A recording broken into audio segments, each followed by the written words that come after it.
The Back King in the fall and the of Wise Slave 1879, Girl.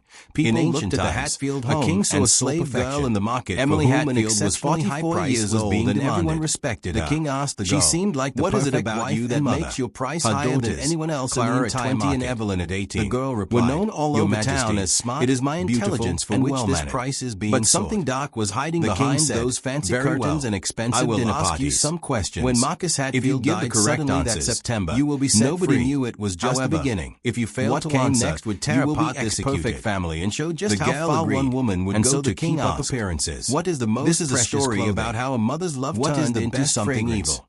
It's one What of the is the most most disturbing delicious cases I've ever come across. What is the softest Let bed? me know in the comments where And you're what is watching the from, most beautiful and if this is your country?" first time here, The girl told and the hit that slave subscribe merchant, button for more "Prepare my dark horse, stories for like I am this about one to on be Macabre freed." Mysteries of America. Then, She Emily answered ran the her first house question. like a prison. The most precious She'd been clothing married is to the Marcus single for garment of a 15 poor years, person who and owns during that nothing time, else. She'd built this a same system outfit of total served them through control. winter, Marcus summer, was a successful festivals, businessman, and every but he occasion. was weak. Regarding He the learned early on fragrance, that she arguing said, with Emily "The was most pointless. beautiful fragrance So he is just the scent of a agreed with mother, everything she even said. if she is a Her labor daughters carrying had it cattle worse. dung. For Clara her children, and Evelyn there's grew up no under scent rules better that than would hers. break most kids. The girl Every continued, meal, the every most study delicious session food is that that which which is is eaten eaten when when one is truly down hungry. to the minute. When hunger If they strikes, stepped out of even line, dry bread punishments tastes came exquisite. fast and hard. The softest When bed Clara in the was just world 8 belongs years old, to the one who Emily dispenses noticed she perfect gained justice. a little weight over An the winter oppressor months. finds no peace Emily's even on a response bed was adorned brutal. with the finest She silks put and Clara on a velvets. starvation diet, Saying this, giving her nothing the but girl water mounted the and horse. tiny pieces of The bread. king, For who 3 had been full listening days. in awe, Clara suddenly learned started right and then said, that her mother's "Girl, love came you with haven't conditions. answered one question Impossible yet. conditions. Which is the most Emily beautiful questioned country?" her daughters every The single girl day replied, about everything "Your they Majesty, did.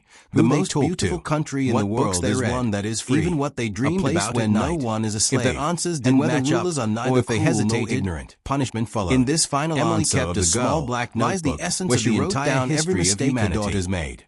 Every wrong word, every improper posture.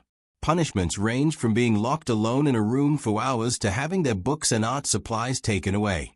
The servants could tell when Emily was in one of her moods. She'd walk through the house with heavy footsteps, looking for anything wrong so she could blame the girls. The cook would whisper to the other staff about how Clara and Evelyn would practically disappear into themselves when they heard their mother coming. Evelyn had it even harder because she was younger. At 16, she smiled at a boy from the neighborhood. Emily found out and locked Evelyn in her room for an entire week. She said Evelyn needed to think about proper behavior for a girl from a good family. Marcus knew what Emily was doing wasn't right, but he rarely stepped in. Emily had made it clear from day one that the house was her domain. When the girls tried to ask their father for help, he'd just send them back to their mother, saying she knew best. The family library showed just how much control Emily had. She kept a list of which books were acceptable and which weren't. If her daughters tried to read something she hadn't approved, she'd take it away immediately. She even went through the approved books and marked out passages she thought were inappropriate. Early in 1879, Emily started noticing Marcus acting strange. He came home later than usual with tension written all over his face. Their conversations got shorter. He became secretive. Strange men started showing up at odd hours, men Emily had never seen before. They'd meet with Marcus behind closed doors. Emily couldn't stand being shut out of anything in her own home. She started spying on Marcus, listening at doors and going through his papers when he wasn't around. What she found made her blood run cold with rage. Marcus was hiding massive financial problems. Emily discovered he'd been making risky investments that were failing badly.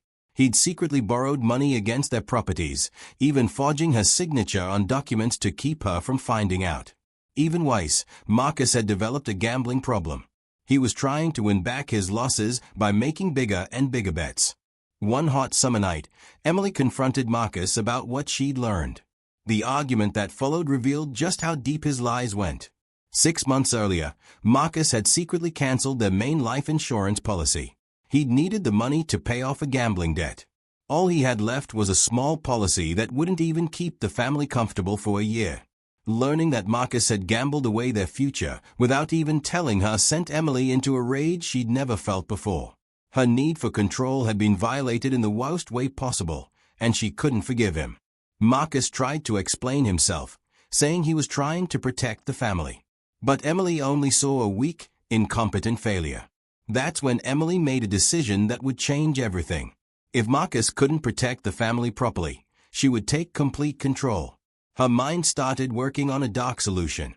Marcus had to die, and his death needed to look natural so she could collect whatever money was left.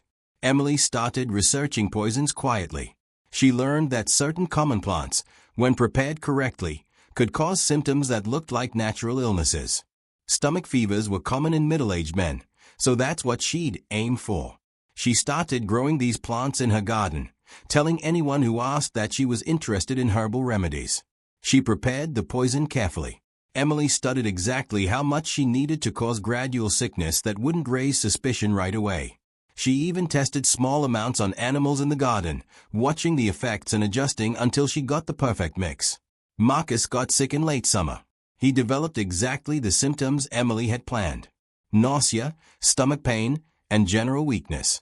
Everyone thought it was stress from work and age.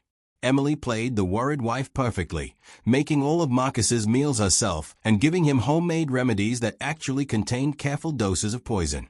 The family doctor came by several times, but Emily was always there during his visits. She subtly influenced what he thought was wrong by describing Marcus's symptoms in particular ways.